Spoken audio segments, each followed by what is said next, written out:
तो तुमने एक फॉर्मूला पढ़ा है 1/f is equal to 1/v plus 1/u। इसे मिरर फार्मूला कहते हैं। हम लोग इस मिरर फार्मूला को आज कनकेव मिरर की मदद से डिराइव करने वाले हैं। तो ये रहा हमारा कनकेव मिरर। कनकेव मिरर जो कि अंदर की तरफ हमारा शाइनिंग होता है और बाहर की तरफ पॉलिश्ड होता है। यहाँ से क्या करते हैं ना कि इसके पोल के थ्रू, तुम लोग को पता होगा कि पोल के थ्रू ये जो लाइन पास होता है इसको हम लोग प्रिंसिपल एक्सिस कहते हैं। ठीक है, यहाँ पे फोकस हो गया और यहाँ पर सेंटर ऑफ कर्वेचर हो गया। हम लोग क्या करते हैं ना कि ऑब्जेक्ट को सेंटर के बियॉन्ड रखते हैं यहाँ पे। तो तुम्हें पता हो कि अगर लाइट रेज हमारा यहाँ पर हम पैरेलल भेजे तो टकराने के बाद में क्या होता है, वो फोकस के थ्रू पास कर जाता है। ठीक है। अच्छा, दूसरा लाइट रे हम लोग क्या करते हैं यहाँ पे सेंटर ऑफ कर्वेचर से भेजते हैं। सेंटर ऑफ कर्वेचर से भेजेंगे तो क्या होगा कि जिस पाथ पे आया था ठीक उसी पाथ को ट्रेस बैक कर लेगा, वापस उसी पाथ पे चला जाएगा। थर्ड हम लोग लाइट रे भेजते हैं इसके पोल पर। हाँ, चूंकि तुम लोग को पता हो कि जनरली हम लोग 2 लाइट रे से ही बनाते थे, बट यहाँ पर हम लोग को डिराइव करने के लिए यहाँ पे 3 लाइट रेस को एज्यूम करेंगे। ये क्या है हमारा पोल पे, और पोल पे जितने एंगल पे आता था ठीक उसी एंगल पे वापस जाएगा, और ये भी ठीक सेम पॉइंट पे कट करेगा। जिस पॉइंट पे ये कट करेगा ना, ठीक वहीं पर हमारा क्या होगा, इमेज का फॉर्मेशन होगा। तो अगर ये ऑब्जेक्ट ए बी है तो इसका इमेज ए डैश और बी डैश हो गया। ठीक है, अब चलो कुछ टर्म्स को हम लोग डिफाइन कर लेते हैं। तो फोकस से लेकर पोल के बीच की दूरी को हम लोग फोकल लेंथ कहते हैं। ये रहा फोकल लेंथ। अच्छा, ये सेंटर से लेकर पोल के बीच की दूरी को क्या कहते हैं हम लोग, रेडियस ऑफ कर्वेचर। अच्छा, रेडियस ऑफ कर्वेचर और पोल के फोकस के बीच में पता होगा कि क्या रिलेशन होता है। तो फोकल लेंथ इसका जस्ट रेडियस का आधा होता है। मतलब यहाँ से यहाँ तक का डिस्टेंस जो है इसका हाफ कर दे तो ये फोकल लेंथ हो जाता है। अच्छा, इमेज जो हमारा बन रहा है वो बन रहा है यहाँ पर।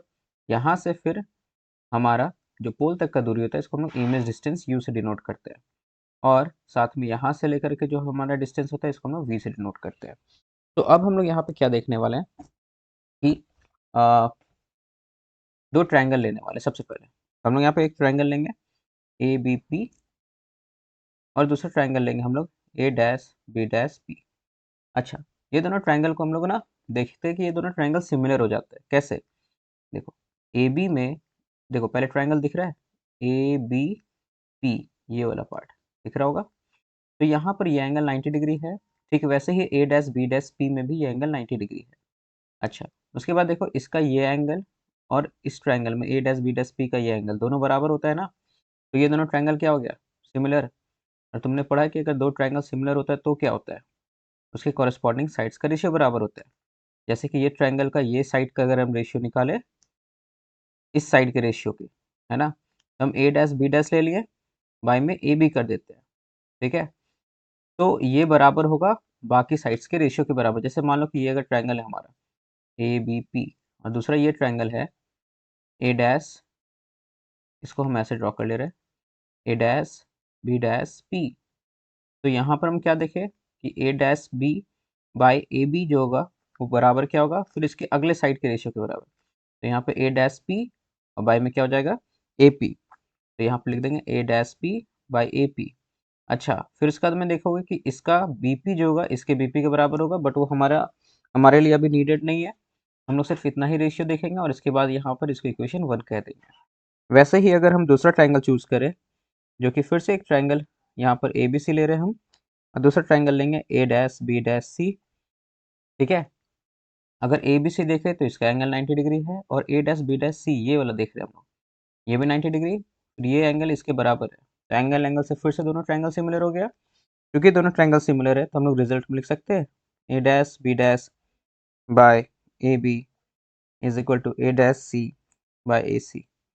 ये हमारा बन गया सेकेंड इक्वेशन। ठीक है, चलो अब इक्वेशन फर्स्ट और सेकंड में तुम क्या देख रहे हो, ये भी A dash B dash by A B है, ये भी A dash B dash by A B है। तो यहाँ से लिख सकते हैं कि A dash P by A B is equal to A dash C by A C. तो यहाँ पे हम लोग इसको लिख देते हैं A dash P by A P is equal to A dash C by A C. तो यहाँ तक क्लियर है। अब चलो इन सारे टर्म्स को डिफाइन करते हैं। ठीक है, कि A dash P A P A dash C और ए सी क्या होता है।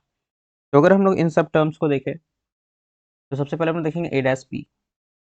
तो ए डैश पी यहाँ से यहाँ तक है, इसी को हम लोग क्या कहते हैं, ए डैश पी को ही हम लोग क्या कह रहे थे, वी कह रहे हैं। तो यहाँ पर हम लोग लिख सकते हैं कि ए डैश पी जो हो गया वो वी हो गया। अच्छा, ए डैश सी क्या है, ए डैश सी, ए डैश सी ये डिस्टेंस ये। तो ए डैश सी को हम लोग क्या लिख सकते हैं, तो यहाँ से यहाँ तक सी से लेकर पी तक का डिस्टेंस टोटल कितना था, आर।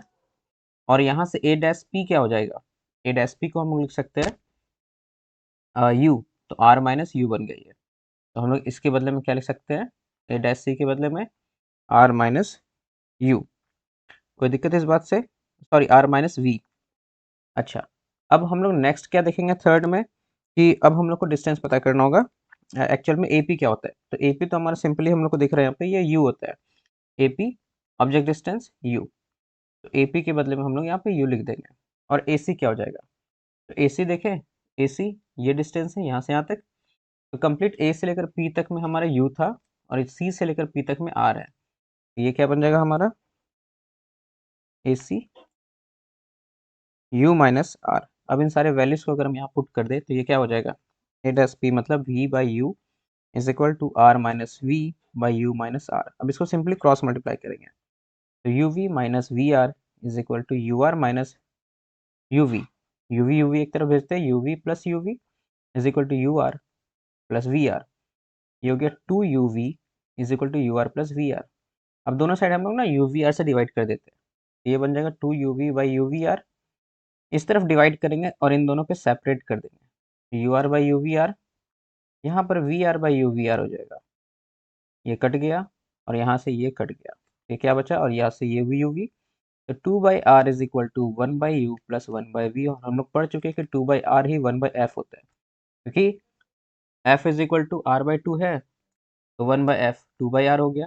ये बन जाएगा one by F is equal to one by U plus one by we. तो आई होप कि इस वीडियो में कंप्लीट समझ में आया कि मिरर फार्मूला कैसे डिराइव होता है। अगर कोई डाउट है तो प्लीज़ हम लोग नेक्स्ट कमेंट सेक्शन में बताएं। मिलते हैं नेक्स्ट वीडियो में।